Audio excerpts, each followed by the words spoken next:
आजकल आज के वासना वासित काम कलुषित विकारी विषयी भोगी पामर प्रकृति के जीव प्रेम का झूठा नाटक करते हैं।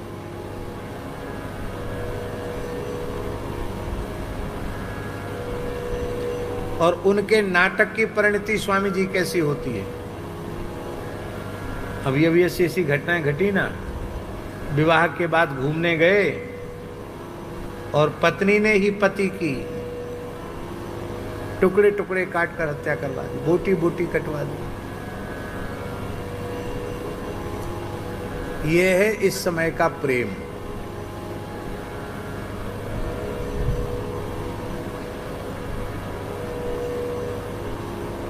प्रेम जैसा पवित्र तत्व किसी विषयी जीव के हृदय में रह सकता है क्या?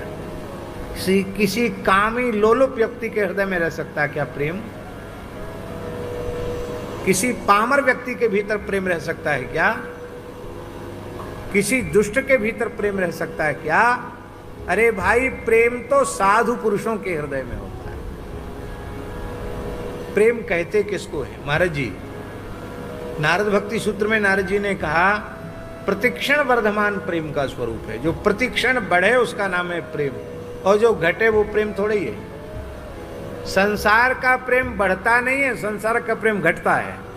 भगवत प्रेम बढ़ता है, इसलिए भगवत प्रेम, संत प्रेम, भगवत प्रेम, यही प्रेम वस्तुता प्रेम है। दुष्ट के हृदय में प्रेम नहीं रहता। वो प्रेम का स्वांग, प्रेम का नाटक, प्रेम का अभिनय तब तक करता रहता है जब तक कि उसकी स्वार्थ की पूर्ति में बाधा उत्पन्न नहीं होती। और उसकी स्वार्थ की पूर्ति में बाधा जैसे उत्पन्न होने लग जाती, बस प्रेम खत्म।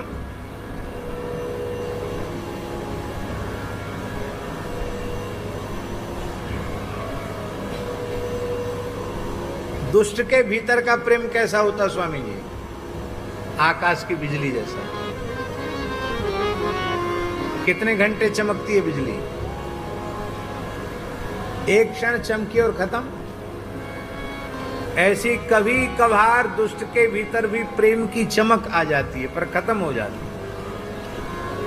गोस्वामी जी ने मानस जी में कहा, दामिनी दमक रही घन माही, दामिनी दमक रही घन माही,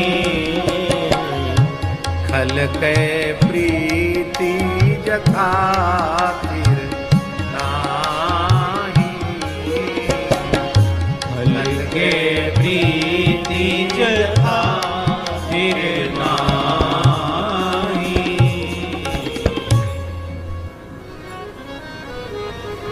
हम महाराज जी, हम महात्माओं का प्रेम बता रहे हैं। हमारे पूज्य गुरुदेव पहाड़ी बाबा महाराज ऐसे महापुरुष थे जिनके आचार विचार में, जिनकी टकसाल में, जिनकी रहनी में ये प्रत्यक्ष प्रमाणित होता था कि सैकड़ों वर्ष पहले महात्मा कैसे रहते होंगे। ये उसका जीता जागता उदाहरण थे महाराज जी। ऐसी तितिक्षा और ऐसी फक्कड़पने की रहनी में महाराज जी, स्वामी जी, हमने अपने जीवन में उनके अतिरिक्त दूसरे को नहीं देखा।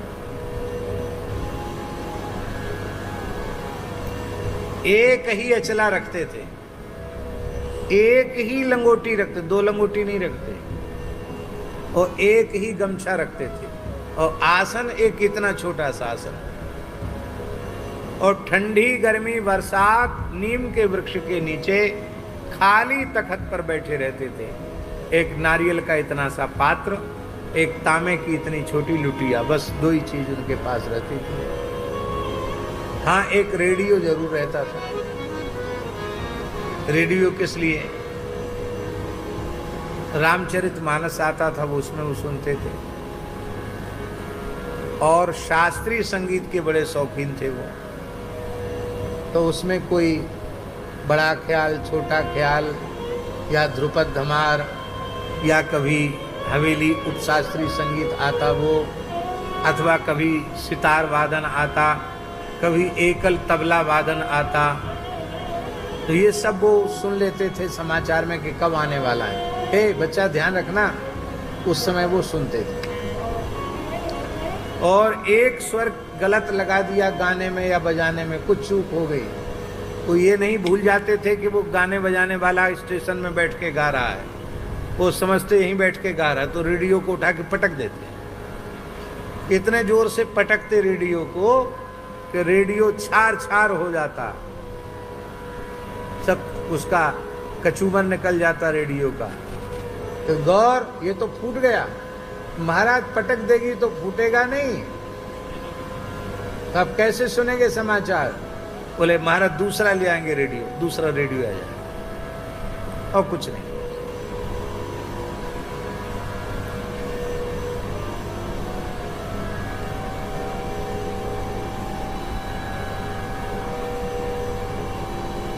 प्रेम की बात बता रहे थे महाराज जी, तो बहुत आचार विचार था उनमें।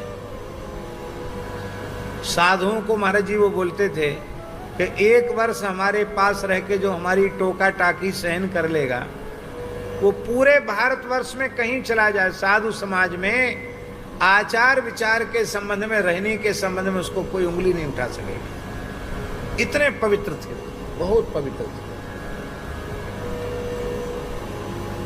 उनके जीवन में हिम्मत के कोई पजामा पहन के, पैंट पहन के पंगत में बैठ गया हो, या कोई सेठ पंगत में घूम गया हो पजामा पहन के, पैंट पहन के।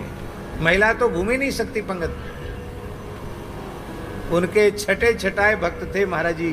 भंडारा भी प्रसिद्ध था खाक चौक का, लोग लड़ लड़ करके प्रसाद पाने आते थे, इतना दिव्य प्रसाद बनता था महाराज जी के साथ। और जो रसोईया थे ब्रजवासी, पक्की रसोई बनाने के लिए उनको बुलाते थे, वो भी छटे हुए थे। क्यों?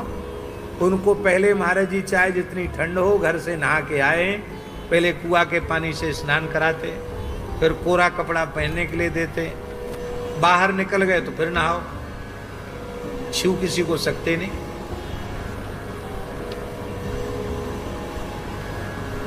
भोग लगने के पहले एक मुख्य भगत था स्थान का, उसने ऐसे झांक कर देख लिया कि कितनी देर है भोग लगने में, सारी रसोई बाहर फेंकवा दी उन्होंने, नई रसोई बनेगी। रोने लग गया बेचारा। बोले ठाकुर जी को भोग लगने के पहले तूने झांका कैसे? हमारे यहाँ रसोई और पूजा में बड़ी मर्यादा। तू बोले हम भीतर नहीं घुसे थे, बाहर से देखा। क्यों देखा बाहर से? बाहरी व्यवहार ऐसा था उनका कठोर। और प्रेम की बात बता रहे महाराज जी, हम प्रेम की बात बता रहे हैं। प्रेम कैसा होता संतों में? उनके संवाददाता भी विचित्र ही थे। एक ब्रजवासिन मैया आई, सुमित्रा बाई नाम था उसका। सुमित्रा, हाँ बाबा, अरे कोई नयो समाचार लाइए का? बाबा बड़ो बुरो है गयो। का भयो? बाबा एक कुतिया बिचारी मर गई। बाके छोटे छोटे पिल्ला क्यों म्यूं कर रहे हैं बेचारे, गर्मी ठंड में एकदम जड़ाए रहे हैं बाबा, नाली में पड़ रहे, मर जाएंगे बेचारे पिल्ला। इतना सुनते ही महाराज जी की आंख से आंसू बहने लगे। अरे राम राम, ओहो हो, बहुत ठंड है, बहुत ठंड है। अपना पुराना कंबल दे दिया, बोले देखो गर्म पानी से उनको नाली में से नहवाओ। सामने से गेट से तो घुस नहीं सकते, पीछे वाले गेट से उनको उधर रखो, गौशाला के पास अग्नि जला करके उनको तपाओ। और फिर उस समय गैया दूध कम दे रही थी, थोड़ा दूध होता था, और महाराज फलाहारी लेते थे, अन्न लेते नहीं थे। 1942 में अन्न खाना छोड़ दिया था। लगभग 130 वर्ष की आयु में भगवत धाम गए। तो अपना दूध एक पत्थर की कुंडी में डलवा देते, सुमित्रा से रोटी मिड़वाते, उन पिल्लों को खिलाते। अब दूध रोटी खाएंगे महाराज जी, और आँच में बैठेंगे, अग्नि तापेंगे, और कंबल में लपटे रहेंगे तो गर्मी आनी स्वाभाविक थी। वो बच्चे नेक बड़े हो गए। अब वो क्यों म्यूं करें, च्यों म्यूं करके डोले वहाँ। तो जिधर से डोल जाए उधर से ही महाराज एक कुआं से पानी खींचो, डालो, अशुद्ध हो गई जगह, दो। फिर एक दिन बोले सुमित्रा से, जाके उनसे कह दो दीन दुखी पे दया करना साधु का धर्म है, अब तुम बड़े हो गए, जाओ बाहर जाओ, मांगो खाओ, यहां हो गया तुम्हारा काम, जाओ मांगो खाओ। तो सुमित्रा बोली, बाबा कह रहे हैं तुम बाहर जाओ मांगो खाओ, यहां है गए तुम्हारा काम। पिल्ला सब गए और सब बाहर निकल गए, उसके बाद कभी जीवन में भीतर नहीं घुसे। महाराज जी कहते हैं गेट में कुंडी मत लगाना, क्यों? कहते हमारे पहरेदार बैठे हैं। वो 4 पिल्ला जो कुत्ता बन गए थे, जिनको दूध रोटी खिलाई थी, वो रात को वहां से वहीं रहते थे। रात को किसी को हिम्मत है जो खाक चौक के दरवाजे से रात को निकल जाए? अब उनका कुत्तों से पिल्लों से क्या स्वार्थ था?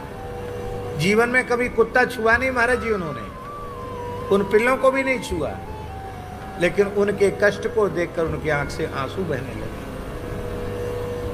एक बार वृद्ध तो महाराज जी थे ही और कपड़ा पहनते नहीं थे, ठंड में भी उघारे पुघारे बैठे रहते तो ठंड लग जाती थी, तो कफ खांसी हो जाता था प्राय। तो महाराज जी कफ सिरप दवाई ले रहे थे, उसी समय एक बंदर खांसा। तो महाराज जी बोले, अरे राम राम, देखो इसको भी खांसी हो गई, जुकाम हो गया, ठंड लग गई है इसको। ए बच्चा, जुकाम हो गया, खांसी हो गई।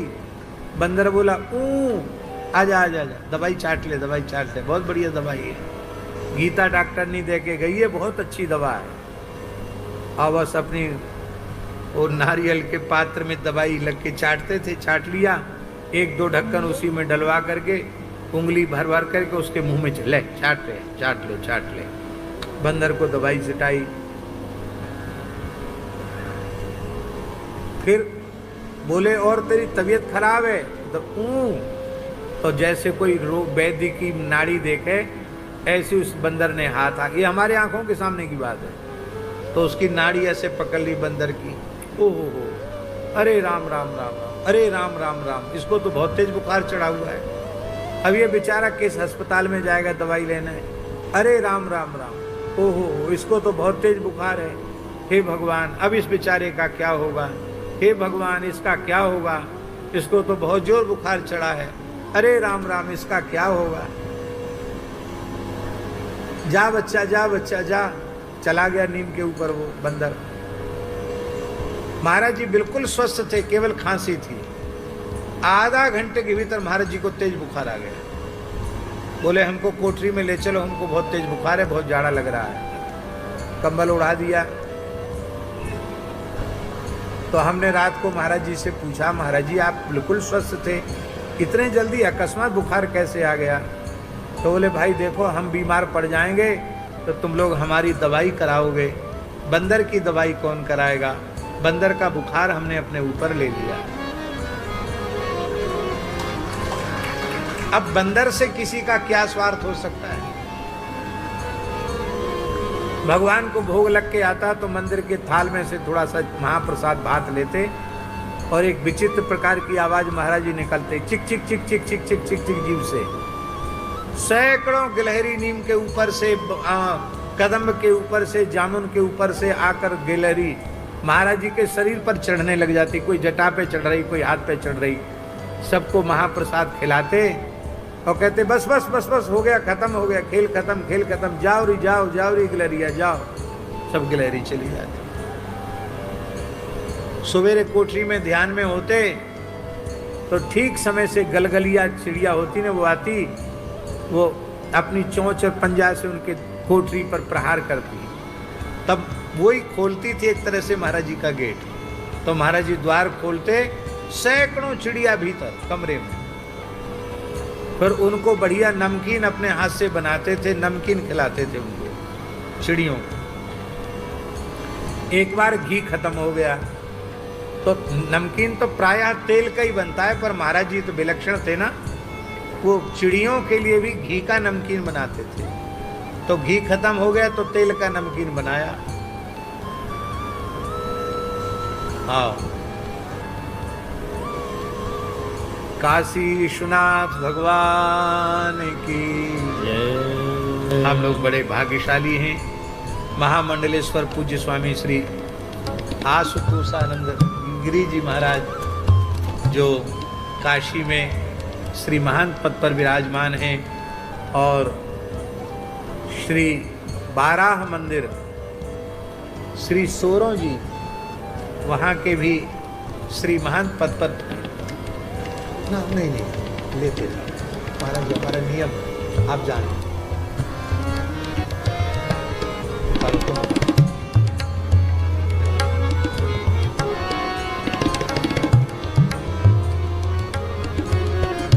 संगीत वालों को महाराज जी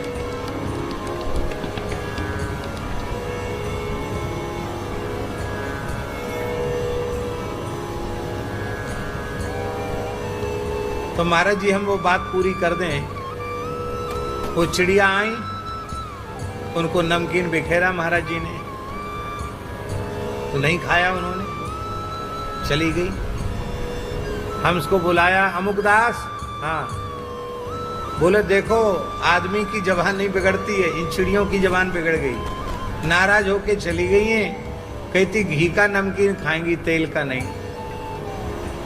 अरे राम राम राम, बेचारी भूखी प्यासी चिड़ैया आई, भीख मांगने आई, आज निराश चली गई। हे भगवान, हे भगवान, बड़ा बुरा हुआ।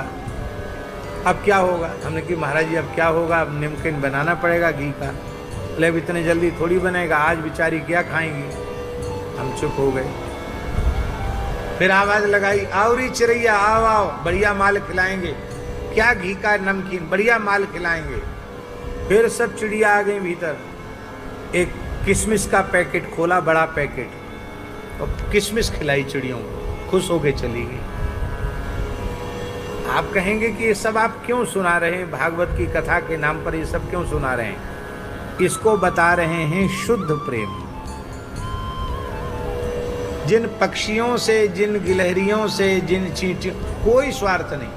आश्रम में चूहा पकड़ने का पिंजरा देखने नहीं देते महाराज जी। कहते भाई उनके कोई खेती थोड़ी होती, खूब खाने दो चूहों को। कुठार में कुछ सामान खुला रखते, कहते भाई कुठार में ही तो चूहा रहेंगे, कहाँ रहेंगे चूहा, खूब खाने दो इनको। और जो बढ़िया सामग्री उसको पैक करके रखो कि उसको खराब न करें, उसमें मलमूत्र का त्याग न करें, पर चूहों को भरपेट खाने को मिलना चाहिए। नहीं खाएंगे तो कंबल काटेंगे, कपड़ा काटेंगे, इनको कुछ न कुछ खाने को मिलना चाहिए। प्राणी मात्र पर दया, गायों पर दया, बंदरों पर दया, ये तभी होता है जब सर्वत्र आत्मदृष्टि होती है अथवा सर्वत्र भगवत दृष्टि होती है, तभी ये संभव होता है। इसलिए दुष्ट के हृदय में प्रेम नहीं रहता। प्रेम जैसी वस्तु या तो भगवान में होती है या भगवान के निष्काम प्रेमी भक्तों में होती है, और प्रेम दूसरी जगह कहीं है ही नहीं। या तो भगवान में है या भगवान के भक्तों में।